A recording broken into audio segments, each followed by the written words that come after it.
கொண்டு நேரம் குறைவாக இருக்கனால் சுருக்கமாக பேசி விடைபெற்று அடுத்த ஒரு கூட்டத்துக்கு போக வேண்டியிருக்கிறது. அன்புக்குரிய சொந்தங்களே, இந்த நேரம் காலத்துக்கு ஏற்றபடி இந்த கூட்டம் நடைபெற்றுக் கொண்டிருக்கிறது. நம்மளை ஆண்டு கொண்டிருக்கின்ற மத்திய அரசினுடைய நடவடிக்கை என்பது கிட்டத்தட்ட 12 ஆண்டு மாதமாக தொடர்ந்து நடைபெற்றுக் கொண்டிருக்கிறது. காங்கிரஸ் கட்சி செய்த தவறுகளை நான் சிரித்துக் கொண்டு இந்தியாவினுடைய அத்தனை குக்கிராமம் வரை தேனாரும் பாலாரும் ஓட்டுவேன் என்று சொல்லி மரியாதைக்குரிய நரேந்திர மோடி அவர்கள் இந்திய மக்களுடைய வாக்கு கேட்டு வெற்றி பெற்றார்.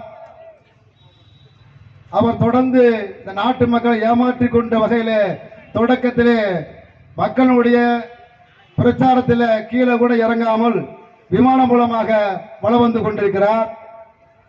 ஆக தமிழ்நாட்டு மக்கள் அவரை அங்கீகரிக்கப்படவில்லை.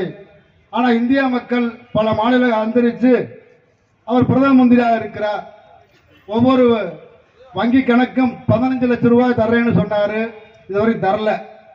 எனக்கு முன்னே பேசிய தலைவர்கள் சொன்னார் 100 நாள் வேலை என்பது எங்களுடைய சொந்தங்கள் 100 நாள் வேலைக்கு தான் போயிட்டு இருப்பீங்க.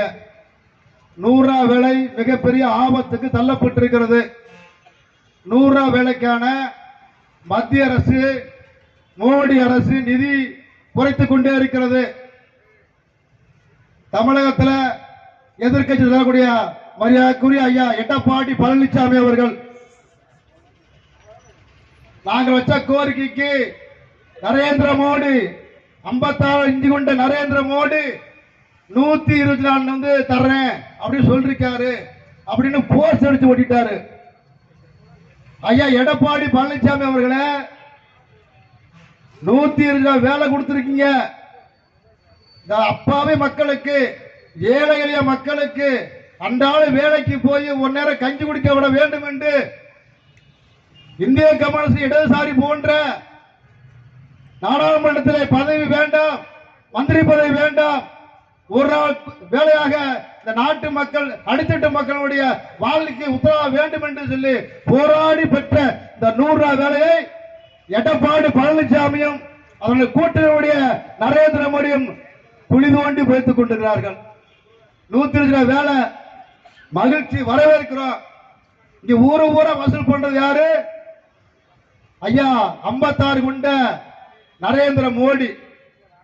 பணம் ஒதுக்க மாட்டார், எதையும் தர மாட்டார், கல்விக்கு தர மாட்டார், படிக்க வேண்டாம், எதையும் தர வேண்டாம். ஆனா 120 வேலை தருவேன். எப்படின்னா பாதி காசு 100 ரூபால 60 ரூபா. ரொம்ப சிம்பிள் தான். 60 ரூபா யார் தரணும்? நம்ம 56 கொண்ட அகலம் கொண்ட மோடியும் இப்ப ஆண்டு இருக்காங்க தமிழ்நாடு அரசு, அவங்க 40 ரூபா போட்டு தரணுமா? அடிக்கிற கொல்ல போற அவன் தெண்டங்கட்டு தமிழ்நாடா?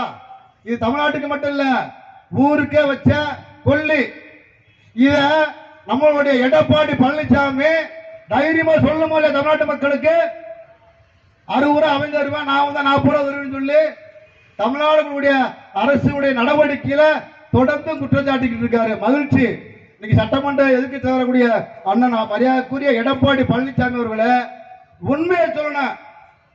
இங்க கூடிய தாழ்த்தப்பட்ட ஒடுக்கப்பட்ட மக்களுடைய விடிவெளியாக கூடிய மரியாதைக்குரிய மறைந்த எம்.ஜி. ராமச்சந்திரன் ஆரம்பித்த கட்சி, அது ஏழைகள் ஆரம்பித்த கட்சி.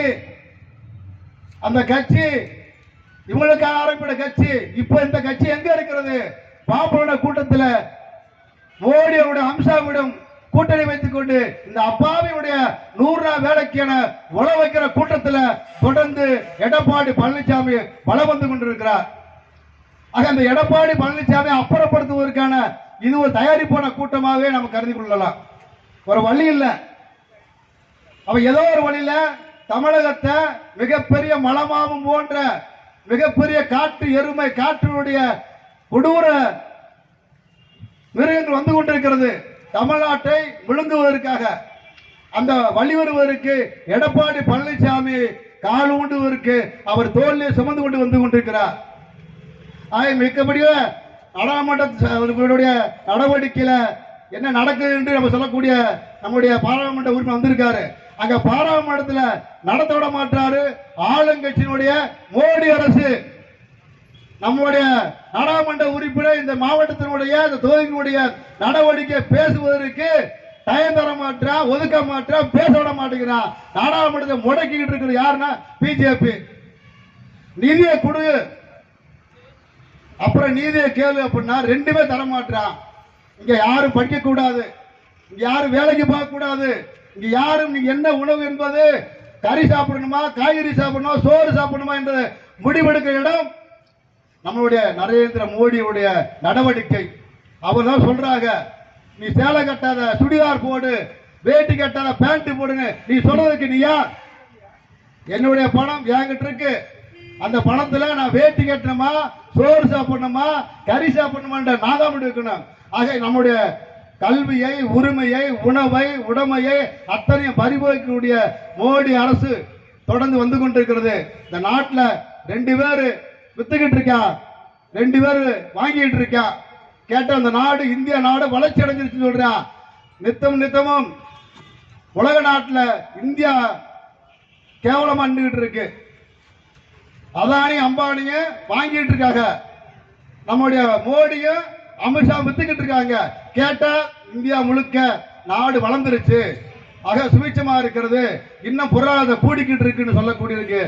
ஏன் குஜராத் ஆந்திரா எதுக்கு தமிழ்நாட்டுக்கு புரோட்டா மாவு விற்க இருக்கு, சப்பாத்தி மாவு விற்க இருக்கு, சிமெண்ட் தூக்க இருக்கு, கொத்தாவளைக்கு எதுக்கு வர்ற?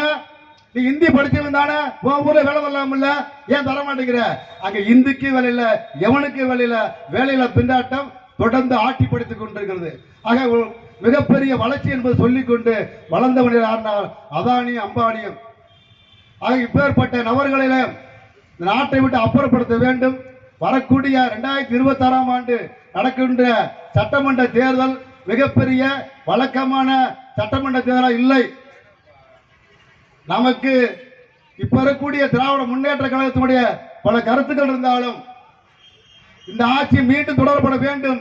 இல்லை என்றால் இப்போ உட்கார்ந்து சேர் கூட நம்மளால போட்டு உட்கார முடியாது, பேச முடியாது. ஆக நெருக்கடியான ஆலைக்கு தள்ளப்பட்டோம். வணக்கத்துக்குரிய பொதுமக்களை, தாய்மார்களே, சிந்தித்து செயல்படுங்கள். திராவிட முன்னேற்ற கழகத்தோடு நாம தொடர்ந்து அணி செல்வோம். சமூக நீதி வெல்லட்டும், போடு வளரட்டும் என்று சொல்லி என் வார்த்தையை நிறைவு செய்ய நன்றி, வணக்கம்.